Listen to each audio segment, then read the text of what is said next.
ہم جب مولوی بنے نا تو ہمارے لیے, میں اس پہ اس لیے بھی زیادہ بولتا ہوں, ہمارے لیے یہی چیلنج تھے, تو ہمیں یہی چیزیں سمجھا دی حضرت نے ہمارے لیے. تو میں تو بالکل, ہمارے خاندان میں پہلے تو علماء گزرے ہیں, لیکن یہ جو نئی جنریشن ہے اس میں تو مولوی بننا ایک بہت بڑا عیب سمجھا جاتا ہے. اب میرے خاندان میں میرے کزن آرمی میں آفیسر ہیں, 2 کزن ہیں میرا خیال ابھی کرنل بن گئے ہوں گے, اور ڈاکٹر ہیں, انجینئر ہیں, اچھے, ہمارا ایجوکیٹڈ خاندان ہے, پڑھا لکھا خاندان ہے. مجھے خیال آیا مولوی بننے کا. جب میں مدرسے گیا تو سب سے بڑا سوال یہ, کوئی ڈگری کیا ہوگی آپ کے پاس, اس کی ویلیو کیا ہوگی, پیسہ کیا ہوگا, کماؤ گے کہاں سے, کھاؤ گے کہاں سے. سب سے بڑے سوالات ہی بڑے بڑے پہاڑ تھے سوالوں کے. تو ہمارے حضرت فرمایا دنیا کیا ہے بھائی, مسافر خانہ ہے, ٹھیک ہے نا. ہم نے اس وقت سے انجوائے کر رہے ہیں الحمدللہ, اور انجوائے کے نام پہ منہ بھی چڑھا رہے ہیں لوگوں کا, انجوائے کے نام پہ. ابھی کچھ دن پہلے میں کسی مولوی صاحب کے پاس بیٹھا ہوا تھا, انہوں نے کہا یار تم کیا کرتے ہو. میں نے کہا مجھے تو اللہ نے ایسے کھلایا ہے کہ میں آگے آگے بھاگ رہا ہوں, رزق میرے پیچھے پیچھے بھاگ رہا ہے.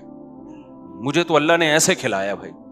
ہم نے تو ابھی تک اللہ کا شکر ہے مولوی بنتے ہوئے بھی غربت نہیں دیکھی. آپ کہہ سکتے ہو شاید جب میں مولوی بن رہا تھا مدرسے میں 8 سال, تو کروڑوں روپے مجھے گھر سے جیب خرچی ملتی تھی. میں جب بتاتا ہوں نا اپنے پرانے حالات کہ میرے پاس اس کے پیسے بھی نہیں تھے, اس کے پیسے بھی نہیں تھے, اس کا مقصد یہ نہیں ہوتا کہ میں اس وقت اپنے آپ کو غریب سمجھتا تھا. الحمدللہ میں اس وقت بھی اپنے آپ کو دولت مند سمجھتا تھا کہ میری ضرورت اتنی بھی نہیں ہے, پھر بھی مجھے اللہ یہ ضرورت پوری کر رہا ہے. نہیں یہ بات میرا خیال ہے. ہم جب مدرسے میں گئے, دوپہر کھانا 11 بجے لگتا تھا وہاں پہ. میں سوچتا تھا کہ یار میرے تو یہ بھی اوقات نہیں تھی کہ مجھے دوپہر کھانا ملے. کھانا کیا کر رہا ہے, مل رہا ہے مجھے, اور مزہ بھی آ رہا ہے کھانے میں. تو اللہ نے میری یہ ضرورت, حالانکہ اس کھانے کے ہم پیسے بھی جمع کراتے تھے, میرے والد صاحب پیسے دیتے تھے اس کھانے کے. یار اللہ مجھے کھانا کھلا رہا ہے, حالانکہ میں جاب نہیں کر رہا, میں تو پڑھ رہا ہوں, پھر بھی مجھے تو ایک وقت کا کھانا.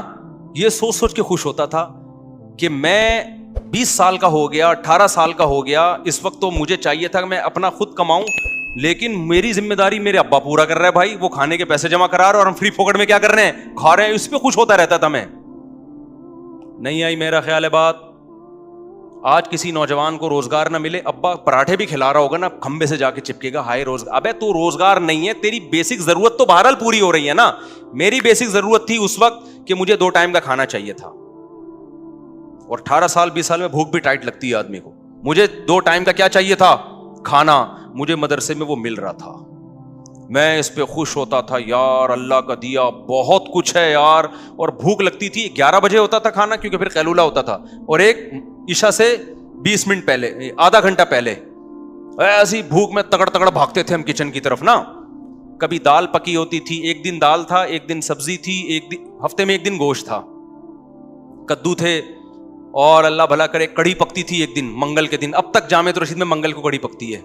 بھوک لگتی تھی, بڑا مزہ آتا تھا کھانے میں, حالانکہ گھر میں ہم اس سے زیادہ اچھے کھانے کھانے کے عادی تھے, لیکن پورا ہفتہ ہم مدرسے میں ہی رہتے تھے. ہمیں تو اس پہ خوشی, یار ہم کچھ کر نہیں رہے, پھر بھی فری پھوکٹ کا کیا مل رہا ہے, ابا کے خرچے پہ کیا مل رہا ہے, کھانا. اور ابا کی محبت بھی پھوٹتی تھی دل میں. ایک ایک نوالے پہ ابا کو یاد کرتے تھے, یار یہ ابا ہے جو ہمیں کھلا رہا ہے. آج ابا خدا کی قسم بچوں کی تعلیم پہ لاکھوں روپے خرچ کر رہا ہے, اور بیٹا باپ کو باپ ماننے کے لیے تیار نہیں ہے, پھر بھی ناشکری کرتا ہے, ابا تو نے میرے لیے یہ کیا, تو نے میرے لیے کیا کیا. اس جو ابا نے ہمیں کھلایا نا 8 سال, ابا نہ دیتے تو مدرسہ اپنے خرچے پہ کھلاتا ہمیں, لیکن ہمارے ابا نے کہا بھائی میرے پاس ہے تو میں اپنے بیٹے کو اپنے خرچے پہ کھلاؤں گا. ویسے تو مدرسے میں طلباء کے لیے جو لوگ آتے ہیں پیسے دیتے ہیں تو طلباء اس پیسوں سے کھاتے ہیں, لیکن ابا نے بولا بھائی جب میرے پاس ہے تو میں کیوں. ہم اس پہ خوش ہو رہے ہیں, یار ابا ہمیں 2 ٹائم کا کیا کر رہے ہیں, ابا کے خرچے پہ ہم کھا رہے ہیں. اتنا اللہ کا شکر ہے, دل بڑا ہوتا تھا یار ابا کے. اور پھر میں نے سوچا یار اگر میری کمائی لگی تو ساری تنخواہ ابا کو دیا کروں گا میں. نہیں یہی بات میرا خیال ہے. آج جب نوجوان کو دیکھتا ہوں نا میں, یار باپ تمہاری تعلیم پہ لاکھوں روپے خرچ کر رہا ہے, گیس کا بل تمہارا باپ دے رہا ہے, بجلی کا بل تمہارا باپ دے رہا ہے, گھر تمہارے باپ نے تمہیں دیا ہوا, یہ سارا کچھ ذرا اپنے خرچے پہ کر کے دکھاؤ نا چند دن. پھر بھی باپ کے سامنے بدتمیزی, پھر بھی اس کا عیب نکالتے ہیں. کتنی بڑی نعمت. پھر جمعرات کو جاتے تھے, والدہ سے ملاقات ہوتی تھی, ماں کی الگ محبت ہوتی ہے بھائی. ہم تو اس میں یار اللہ نے اتنی نعمتیں, فیوچر کیا ہے, کچھ بھی نہیں ہے. لوگ پوچھتے تھے مستقبل, ہمیں کہا مستقبل کیا, میں تو حال دیکھنا ہے بھائی. کھا رہے ہیں منڈ کے, دوپہر بھی منڈ کے پھوڑتے ہیں. اس کے بعد پھر کیا ہوتا تھا, رات کے وقت ہم پھر مطالعہ کرتے تھے نا, اسٹڈی کرتے تھے, رات کو پھر ہمیں نیند آنا شروع ہوتی تھی ٹائٹ والی. میرے پاس سونے کی کوئی جگہ, اتنا سا بستر تھا 1 فٹ کا چوڑائی اس کی, وہ بستر میں بچھاتا تھا رات کو مسجد کے فرش پہ, ایک چھوٹا سا تکیہ رکھا ہوا تھا, ایسا سوتے تھے گھوڑے بیچ کے, اتنی مزے کی نیند آتی تھی. فیوچر کا نہیں پتا کہ ہمیں کہیں جاب لگے گی کہ نہیں لگے گی, ہمارے سرٹیفکیٹ ہمارے کس کام کا, کل ہماری شادی بھی ہوگی کہ نہیں ہوگی, کوئی رشتہ بھی دے گا کہ نہیں دے گا. ابے فیوچر کس کے ہاتھ میں ہے بھائی, کیونکہ جن لوگوں نے محنت کی ہے ان کے حشر دیکھو جا کے. یہ تو تقدیر پر ہے, تقدیر میں جو لکھا ہوگا وہ مل کے رہے گا. شادیاں لکھی ہوں گی تو 4 شادیاں ہو کے رہیں گی, نہیں لکھی ہوں گی تو کنوارے ہی گھومتے رہو گے. پیسہ لکھا ہوگا تو آئے گا, نہیں ہوگا تو ہم نے وہ کام کرنا ہے جس میں اللہ کی رضا ہو. تو ہم نے کہا یار ہم نے اپنے آپ کو دین کی خدمت کے لیے وقف کر دیا, کوئی بات نہیں, انجوائے کرو لائف کو, کیا کرو. اچھا دوسرے سڑ رہے ہوتے تھے, ہمیں خوش دیکھ کے نا دوسرے سڑتے تھے کہ بھائی ڈھیلا ہے نہیں ان کی جیب میں, جب بھی ہاتھ ڈالو خالی جیب نکلتی ہے. وہ کما بھی رہے ہیں ڈپریشن میں, فیوچر کی فکر, میں باہر جاؤں گا, میرا ویزا نہیں. ہمارے ایک ریلیٹو تھے, ان کا ایک دوست امریکہ چلا گیا, ان کو نہیں ویزا ملا امریکہ کا. وہ ایسی ڈپریشن میں یار, اپنے جو دوست کو بٹھا کے آیا نا جہاز میں, ہمارے سامنے بتا رہے ہیں یار میں تو بس بھائی یار میرے تو خودکشی کا دل کر رہا ہے. یہ جو قرآن کی آیت ہے نا, فمن زحزح عن النار وادخل الجنۃ فقد فاز, جس کو اللہ نے جہنم سے بچا لیا, جنت میں داخل کیا, وہ کامیاب.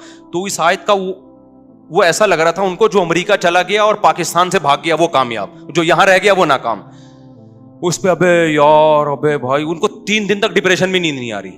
ہمیں کیوں نیند آ رہی, ہم نے امریکہ کا بھی سوچا ہی نہیں تھا. ہم نے سوچا یہ تھا بھائی ہمیں بھوک نہیں برداشت ہوتی, کھانا مل جائے ہمیں, ٹھیک ہے نا, یہ لائف. تو نیند اتنی اچھی آتی تھی, ایسے پڑے میں ایسا مزہ آتا تھا نا, اتنے سے بستر پہ ایک ہی کروٹ پہ سوتا تھا میں, ایک ہی کروٹ پہ, زیادہ زیادہ یوں کر کے, یعنی اس میں ایسا نہیں ہوتا کہ چوڑے ہو کے لیٹ جاؤ, وہ مزہ. اور گدے پہ نہیں سویا میں کبھی, کیونکہ گدا تھا ہی نہیں وہاں, ہمارے مدرسے میں گدا ودا نہیں تھا, تو میں نے چادر ڈال کے سوتا تھا فرش پہ. وہ عادت مجھے اب تک پڑی ہوئی ہے, میں گدے پہ سو ہی نہیں سکتا. میں اب کہیں ٹریولنگ کرتا ہوں نا, بڑے بڑے لگژری ہوٹلوں میں کبھی ٹھہرنا پڑتا ہے, نیچے چادر بچھا کے سوتا ہوں.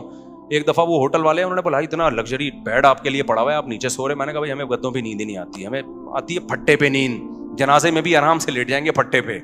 جو گدے والا آدمی جنازے کی چارپائی پہ بھی بولے گا بھائی تو کیا کر رہا ہے, کچھ گدا ڈال دے. کیا خیال ہے بھائی, نہیں آئی میرا خیال ہے بات سمجھ میں. پھر استاذوں سے ڈانٹے کھاتے تھے, اس کا اپنا مزہ تھا. ہم نے یہ سنا ہوا تھا بھائی استاذ کی ڈانٹ کیا ہے, جیسے کھیتی کے لیے پانی, تو انسلٹ محسوس نہیں کرتے تھے ہم, ڈپریشن میں نہیں جاتے تھے. آج کوئی بڑا کسی چھوٹے کو ڈانٹ دے, ڈپریشن میں جا کے میری انسلٹ کی ہے, میں یہ انسلٹ برداشت نہیں کر سکتا, تو ڈپریشن ہوگی نا. ہم نے سنا تھا بھائی بڑے اگر ڈانٹتے ہیں تو یہ آپ کی آخرت کی ترقی کے لیے بہتر ہے. ایسے ایسی ڈانٹیں کھائیں استاذوں نے, کہا تم یہ ہو تم یہ ہو. ہم نے کہا جی حضرت ہم تو ہیں ایسے, ٹھیک ہے نا. کوشش کرتے تھے کبھی زبان نہ چلے, تھوڑی سی بےزتی تھوڑی دیر کے لیے محسوس سی ہوتی تھی, اس کے بعد جب مراقبہ کرتے کہ یار یہ تو بڑے ہیں, ان کا حق بنتا ہے. اور ہم نے بڑوں سے یہ سنا تھا بھائی استاذ کی جتنی ڈانٹ کھاؤ گے نا اتنی زمین زرخیز ہوگی, اتنا اللہ دین کا کام لے گا. بدتمیزی نہیں کرنا استاذوں سے. تو کوشش کی کہ نہیں کریں, تو الحمدللہ آج اس کی برکت بھی دیکھ رہے ہیں اپنی آنکھوں سے. وہ استاذ محبت کرتے ہیں. اگر ہم زبان چلاتے جیسے کالجوں میں ہو رہا ہے, ٹیچر کچھ بول دے, آگے سے اسٹوڈنٹ کھڑے ہو کے کچھ بول دیتا ہے, تو بدتمیز بنتا ہے نا انسان. تو بڑوں سے بھائی بدتمیزی نہیں کرنی. تو ہم نے تو اتنی, اچھا مزے کی بات آپ کو بتاؤں, ابھی جو عیاشی ہے وہ تو میں نے بتائی نہیں مدرسے میں. ابھی تو میں نے آپ کو بتایا جو 2 ٹائم کے کھانے کی ضرورت پوری ہو رہی تھی. عیاشی جس کے زرداری نے خواب بھی نہیں دیکھے ہوں گے, وہ عیاشی ہم نے مدرسے میں کی ہے. اور یہ میں دل کی کیفیت بتا رہا ہوں, اوپر سے نہیں کہہ رہا. وہ عیاشی کیا تھی, کبھی کبھار لسی بھی جا کے پیتا تھا میں. جیب خرچی ملتی تھی ابا کی طرف سے بھی, بھائی بھی الگ سے دیتے تھے, تو میرے پاس اضافی جیب خرچیاں 2 بھائی میرے دیتے تھے اور 1 ابا, تو 3 جیب خرچیاں میرے پاس الگ سے آ گئی تھی. اس سے میں کیا کرتا تھا, کبھی لسی پی رہا ہوں, کبھی سٹے سے مراد چائے, ہم اس کو سٹا کہتے تھے پیار سے, چائے پی رہا ہوں. پھر ہمارا دل کرتا تھا یار یہ مدرسے کا کھانا, اب سبزی کھا کے ہم تھک گئے, جا کے ہوٹل کا قیمہ کھانا چاہیے. ایک بڑا زبردست ہوٹل تھا, وہ وہیں چند دوست مل کے اس سے قیمہ بنواتے تھے ہم. ایسا مزے کا قیمہ لگتا تھا یار, وہ ہمیں پھر کیا ہوتا تھا, پھر تھوڑے سے غیر قانونی کام بھی کرتا تھا میں مدرسے میں, سب بچے کرتے ہیں تھوڑے تھوڑے تو چلتا ہے نا. وہ یہ تھا کہ ہمیں اجازت نہیں تھی کہ 4 بجے مدرسے سے باہر جانے کی, کیونکہ عصر تک پڑھائی کا ٹائم تھا. اس میں ہم یہ کرتے تھے کہ چھپڑ میں نکل کے نا چرسیوں کے ہوٹل میں چائے پی کے آتے تھے.